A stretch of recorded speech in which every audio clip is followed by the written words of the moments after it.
Hello, ഇന്ന് നമ്മൾ അവൽ കൊണ്ട് ഒരു സിമ്പിൾ ആൻഡ് സൂപ്പറായിട്ടൊരു റെസിപ്പി തയ്യാറാക്കാൻ പോവാണ്. അവൽ മിൽക്ക്. അതിന് വേണ്ടിയിട്ട് അവലെടുത്തിട്ട് ഒരു പാനിൽ നല്ല രീതിയിലൊന്ന് റോസ്റ്റ് ചെയ്തെടുക്കണം. നല്ല ക്രിസ്പി ആയിട്ട് റോസ്റ്റ് ചെയ്തെടുക്കണം. അധികം കരിഞ്ഞു പോകരുത്, അത് പ്രത്യേകം ശ്രദ്ധിക്കണം. നല്ല രീതിയിൽ റോസ്റ്റ് ചെയ്ത് മാറ്റി വയ്ക്കണം. അതിനുശേഷം നമ്മൾ കുറച്ച് പഴം എടുത്തിട്ട് അരിഞ്ഞിട്ട് നല്ല പേസ്റ്റ് രൂപത്തിലാക്കണം. എന്നിട്ട് അത് നമ്മൾ ഗ്ലാസ്സിലോട്ട് ആദ്യത്തെ ലെയറായിട്ട് നമ്മൾ പഴം ആഡ് ചെയ്യുന്നുണ്ട്. അതിന് ശേഷം 1 ടേബിൾ സ്പൂൺ പഞ്ചസാര നമ്മൾ ആഡ് ചെയ്യുന്നുണ്ട്. ഈ ഒരു ഗ്ലാസ്സിൽ 1 ടേബിൾ സ്പൂൺ മതിയാവും. പിന്നെ ഈ പഴവും പഞ്ചസാരയും നല്ല രീതിയിലൊന്ന് മിക്സ് ചെയ്യുക. അതിന് ശേഷം നമ്മൾ ആഡ് ചെയ്യുന്നത് നമ്മൾ നേരത്തെ റോസ്റ്റ് ചെയ്ത് മാറ്റി വെച്ച അവൽ ഒരു 2 ടേബിൾ സ്പൂൺ ഒന്ന് ആഡ് ചെയ്യണം.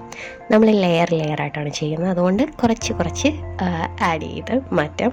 അതിനുശേഷം നമ്മൾ റോസ്റ്റ് ചെയ്ത പീനട്ടാണ് എടുക്കുന്നത്, നമ്മുടെ കപ്പലണ്ടി. അതിനുശേഷം നമ്മൾ ആഡ് ചെയ്യുന്നത് പാലാണ്.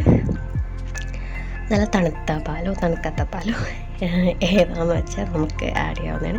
എന്നിട്ട് ഇതെല്ലാം കൂടി നല്ല രീതിയിലൊന്ന് മിക്സ് ചെയ്യണം. ഇപ്പം മിക്സ് ചെയ്താലും കുഴപ്പമില്ല, ഇതെല്ലാം ചെയ്ത് കഴിഞ്ഞിട്ട് മിക്സ് ചെയ്താലും കുഴപ്പമില്ല. ഞാനിപ്പോൾ മിക്സ് ചെയ്യുന്നു. മിക്സ് ചെയ്തിട്ട് അതിന് ശേഷം നമ്മൾ ബൂസ്റ്റ് എടുക്കുകയാണ്. ബൂസ്റ്റ് ഇല്ലെങ്കിൽ ഹോർലിക്സ് എടുത്താലും മതി.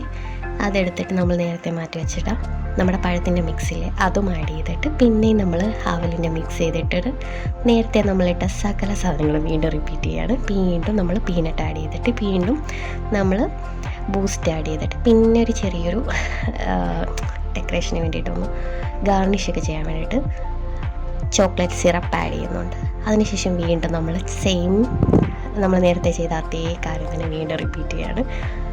അവലും പീനട്ടും എല്ലാം ചെയ്ത് കഴിഞ്ഞിട്ട് വീണ്ടും ചോക്ലേറ്റ് സിറപ്പ് ആഡ് ചെയ്യും.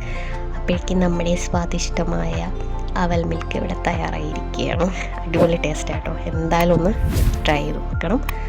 അപ്പോൾ ഇത്രയേ ഉള്ളൂ. Tata, bye bye.